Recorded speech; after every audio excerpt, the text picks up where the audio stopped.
पूत सपूत तो की धन संचय और पूत कपूत तो की धन संचय। मेरे माँ बाप ने नहीं सोचा था कि उनका लड़का कथा करेगा। मेरे पिता चने का ठेला लगाते थे तो उनको नहीं मालूम था कि मेरा बेटा कथा करेगा। मेरे पिता ने चाय की दुकान लगाई तो कब्बसी हमने धोए थे, चाय के गिलास हमने चाय देने जाते थे। उनको नहीं मालूम था कि उनका बेटा कथा करेगा।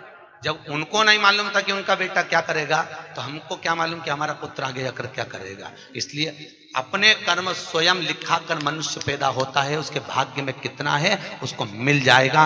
इसलिए कभी हमने अगर आपको कथा में जितनी बात कहते हैं उतना अपन भी स्वयं अमल कर कर चलते हैं। आप चिंता मत करना, आपके लिए है सर्वस्व।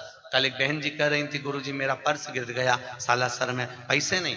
बहनों, हमारे वो अग्रवाल जी आए हैं अमान टाबू से, उन्होंने कहा गुरुजी मेरे पास पैसे खत्म हो गए। हमने कहा ये 11,000 रुपए पकड़ो। एक बोले हमारे पास पैसा नहीं है, हमने कहा ये 5,000 पकड़ो। आप विठलेश सेवा समिति में आई हो, आपके पास अगर ओढ़ने के कपड़े नहीं हो, कोई बैग चले गया हो, साड़ी नहीं हो, जगन्नाथपुरी में किसी के सूटकेस चले गए थे, उनको वस्त्र दिए 4-6 लोगों को। जिनके पास जो नहीं है, अगर टिकट भी नहीं है तो समिति में सूचना करिए, विठलेश सेवा समिति आपका किराया देगी, आपको भेजेगी। आप बिल्कुल चिंता मत करो, आपके घर में आए हो साहब, टेंशन क्यों लेते हो। मुझे भी जोड़कर नहीं जाना है, आपका है, आपको समर्पित कर कर जाऊंगा। बेटा हूं आपका, पुत्र हूं। ना जाने क्यों भगवान ने सीहोर में जन्म दे दिया, ये तो मैं भी नहीं जानता। ना जाने किसके घर से कहां में जन्म ले लिया, मुझे नहीं मालूम। मेरी पत्नी कहती है हमको टाइम नहीं देते, मैं कहता हूं मेरे को मालूम नहीं, मैं क्यों समय नहीं दे पाता। बच्चों को समय नहीं देते, मुझे मालूम नहीं मेरा जन्म क्यों हुआ, मुझे ज्ञात नहीं है साहब कि मैं पैदा क्यों हुआ।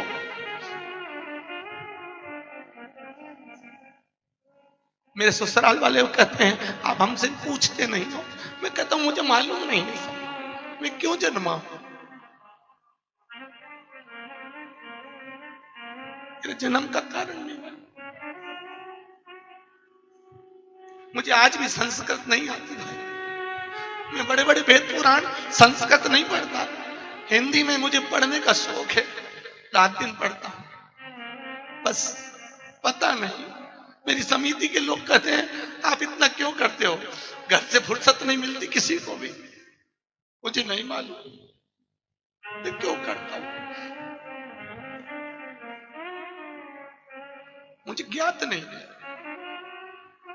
आज भी मैं मेरे कलुआ से पूछता हूं मेरा जन्म क्यों करा है, मुझे बताओ। ना जाने क्यों जन्म।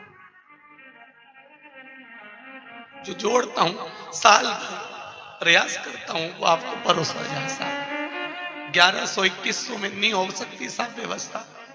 मेरे जजमानों का भगवान को भला करे साहब, पसार पसार के देते हैं, खर्चा कर कर चले जाता हूं। अटैची लेकर आता हूं, उस अटैची को आपके सामने झटकार के दिखा देता हूं, आपने जो दान दिया वो कहां लग जाता।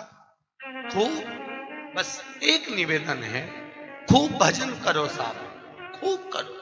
धन नहीं है ना, इस्माइल देना। पैसा नहीं हो, इस्माइल भी नहीं हो तो मीठी वाणी बोलना, बहुत देगा साहब। बेटा है मेरा गोवर्धननाथ देने में कमी नहीं रखता। लोग चाहे ताने दें, कुछ भी कहें, बड़ी अलमस्ती में अपनी जिंदगी जियो भाई, बहुत अलमस्त। मनुष्य का शरीर है, हम भी नहीं मिलेंगे, तुम भी नहीं मिलोगे। चले जाता है उसको लोग 10 दिन 8 दिन याद करते हैं, उसके बाद कोई याद नहीं करता। और सत्संग से जाने के बाद आपको लोग याद करेंगे कि कोई मिली थी, कोई मिला था। बहुत प्रेम से जीवन जियो साहब, और खूब सेवा करो माता पिता की। वो कह दे तू करोड़ों की दौलत यहां लुटा दे, लुटा दे। वो कह दे यहां बैठ जा, बैठ जा, देगा, उसका आशीर्वाद होगा, खूब मिलेगा, खूब मिलेगा।